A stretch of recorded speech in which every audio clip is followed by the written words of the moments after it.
Gary Lineker will be back on the BBC this weekend. And on Monday morning, we heard from the BBC Director General, Tim Davey. We have got to a point where we've agreed how to go forward and protect the BBC's impartiality. That's what we're doing. The BBC says there will be a review led by an independent expert on its existing social media guidance, with a particular focus on how it applies to freelancers, outside news and current affairs. Gary Lineker says he supports this review, but fundamental questions for the BBC remain about Tim Davey's leadership, about his approach to impartiality, about how it came to this. We also heard from Mr. Davey at the weekend. People want to be able to express opinions. I understand that. I have only one objective, which is to make sure the BBC is truly impartial. When Tim Davey took over in 2020, he said impartiality was his #1 priority. The issue now is how he went about that. And getting into the detail of this is no small undertaking. There are editorial guidelines on impartiality, social media guidance, the BBC's Royal Charter references it, as well as whatever individual contracts might say too. There's a lot. Let's start with the definition. BBC guidelines say impartiality is reflecting all sides of arguments and not favouring any side. But they add, putting impartiality in practice is more difficult. The BBC's giving us a real-time demonstration of that with Gary Lineker, the test case. He's one of the BBC's top earners, but he isn't a news journalist or a politics presenter or BBC staff. He's a freelance sport presenter. And in 2021, I asked him about the BBC's impartiality guidelines. They only apply to people in news and current affairs. I consider myself a freelancer anyway. Gary Lineker also told me this. I've had 2 or 3 conversations with Tim Davey since he's been in, but he's never called me up and said, you can't tweet about that. Unless there was any doubt, he went on. I don't think they could do that anyway. I mean, I'm my own person. Gary Lineker's position couldn't have been clearer. But months earlier, Tim Davey had updated the BBC's social media guidance. It now read, there are also others who are not journalists or involved in factual programming who nevertheless have an additional responsibility to the BBC because of their profile on the BBC. We expect these individuals to avoid taking sides on party political issues or political controversies and to take care when addressing public policy matters. As the BBC's David Silito notes, at the time, some described the new rule as the Lineker clause. But if it was the Lineker clause, it was far from clear if the man himself accepted that this applied to him, nor if the BBC had stipulated in his contract that it must do. Which brings us to September, when Tim Davey gave MPs this update. I'm very supportive of Gary. I think he's a brilliant presenter. And I think it is work in progress in terms of where he draws the line. But we've had a good conversation. I think he understands the guidelines. It was a work in progress. The BBC was saying it knew the matter wasn't settled. Which brings us to last week. Gary Lineker tweeted that the government's small boats policy is beyond awful. He called it immeasurably cruel and said it used language that's not dissimilar to that used by Germany in the 30s. And this is how former BBC Director General Mark Thompson saw that.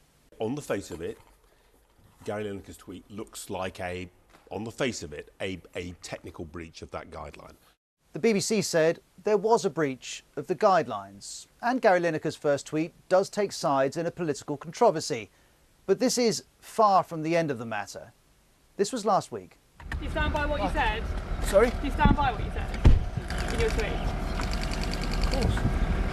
Gary Lineker has repeatedly said impartiality guidelines don't apply to his tweets. And even this former BBC News executive is confused. Do the BBC's impartiality guidelines apply just to news and current affairs staff, which is what Gary Lineker argues, or actually do they apply to people across the whole of the organisation? That's not at all clear and it needs to be sorted out. Despite this, the BBC acted definitively. It pulled Gary Lineker from Match of the Day, saying he must keep well away from taking sides on party political issues, adding, "We've never said Gary should be an opinion-free zone," which raised the question, which opinions are allowed?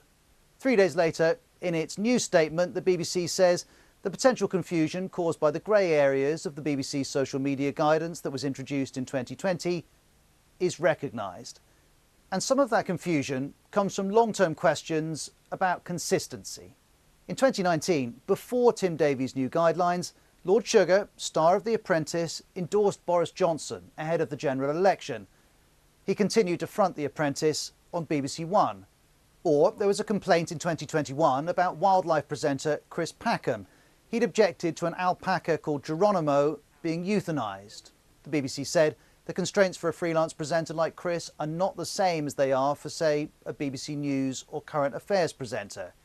That remains true. There are stricter guidelines for news presenters, but as Channel 4 News' Christian Guru-Murphy notes, Tim Davey could have said the same response here. The question is, why didn't he? And that plays into broader questions about political influence at the BBC. Here's another former Director General. The perception out there is going to be that Gary Lineker, a much-loved television presenter, was taken off air after government pressure on a particular issue. The opposition Labour Party goes further and says this isn't just a perception. Somebody has been effectively cancelled as a BBC presenter for expressing a view that the government of the day didn't like. Tim Davey, though, has denied that this was the case.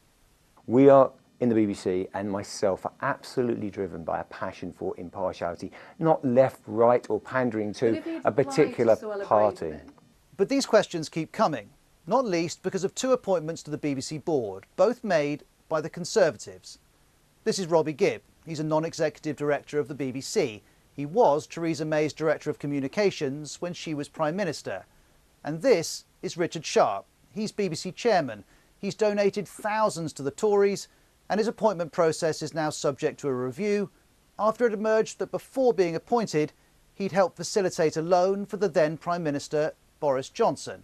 Now, BBC board members do not have a say in BBC editorial matters, but broader concerns remain, not least for the BBC's World Affairs editor John Simpson, who tweeted this weekend, "The BBC's current problems stem from the fact that it doesn't have sufficient defences against politicians who want to impose their control over it." Or there's the former head of BBC TV News, Roger Mosey, who argues by removing Lineker from Match of the Day, it looks as if the BBC has given in to one side of the culture war. The BBC denies this, but even now, with Gary Lineker's suspension resolved, many wider issues are not. If you start applying the rules of news and current affairs to everybody who works for the BBC, where does it end? You know, does it end with Tess Daly on Strictly or Alan Sugar on The Apprentice or even David Attenborough? Are they not allowed to say things?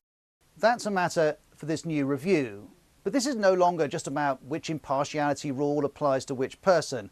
It's about politics, about leadership, and about whether, in the 21st century, it makes sense to stop people saying what they believe. Because while this saga has forced the BBC to review how its impartiality works, it's also shown us that it may need to make the case for impartiality all over again.